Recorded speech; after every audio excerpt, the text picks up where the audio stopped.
আসন্ন গঙ্গাসাগর মেলাকে ঘিরে জোর কদমে প্রস্তুতি শুরু করে দিল দক্ষিণ চব্বিশ পরগনা জেলা প্রশাসন। দফায় দফায় বৈঠক হয়েছে ইতিমধ্যে।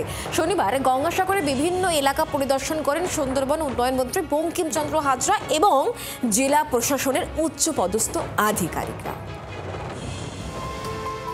2026 সালের গঙ্গাসাগর মেলার প্রস্তুতি শুরু হয়ে গেল জোর কদমে। আগামী 8ই জানুয়ারি থেকে শুরু হতে চলেছে গঙ্গাসাগর মেলা। সেই লক্ষ্যে ইতিমধ্যেই দফায় দফায় বৈঠক করেছে দক্ষিণ চব্বিশ পরগনা জেলা প্রশাসন।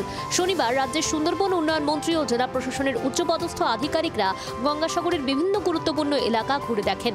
2026 গঙ্গাসাগর মেলা প্রস্তুতি নিয়ে প্রথম পর্যায়ে মাননীয় জেলা শাসক কাকদ্বীপে এসডি অফিসে একটা মিটিং ডেকেছিলেন।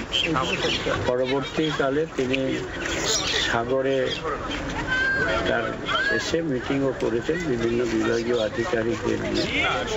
সেখানে বিভাগীয় যে সমস্ত দপ্তর লাইন ডিপার্টমেন্ট আছে তাদের যারা উচ্চপদস্থ আধিকারিকরা ছিলেন তারাও সেই মিটিংয়ে ছিলেন। বৈঠকে মূলত গঙ্গা ভাঙন রোধ ও বাঁধ মেরামতি, ভাঙনের জেরে ক্ষতিগ্রস্ত অস্থায়ী রাস্তার মেরামত ও তৈরির দ্রুত পরিকল্পনা গ্রহণ করা হয়েছে।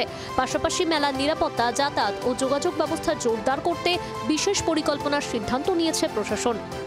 মানুষের সংখ্যা ঢল নামতে পারে জনসংস্থানে আমাদের তীর্থযাত্রীদের, সেই জায়গাতে যে সবচেয়ে যে সমস্ত প্রবলেম দাঁড়িয়েছে বিশেষ করে নদীর ভাঙন, এই নদীর ভাঙনটা যাতে প্রোটেক্টেড করা যায় সেই নিয়ে চিন্তা ভাবনা চলছে। প্রতি বছরের মতো এবছরও গঙ্গাসাগর মেলার প্রস্তুতি দেখতে আসতে পারেন মুখ্যমন্ত্রী।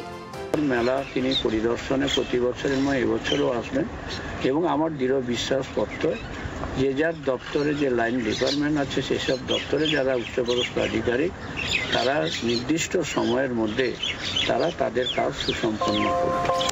মকর সংক্রান্তি উপলক্ষে দেশের বিভিন্ন প্রান্ত থেকে লক্ষ লক্ষ তীর্থযাত্রী ভিড় জমান বঙ্গোপসাগরের তীরে কপিল মুনির মন্দির প্রাঙ্গণে। ফলে সব মিলিয়ে রেকর্ড ভিড়ের কথা মাথায় রেখে 2026 সালের গঙ্গাসাগর মেলা সুষ্ঠুভাবে সম্পন্ন করতে যুদ্ধকালীন তৎপরতায় প্রস্তুতি চালাচ্ছে প্রশাসন।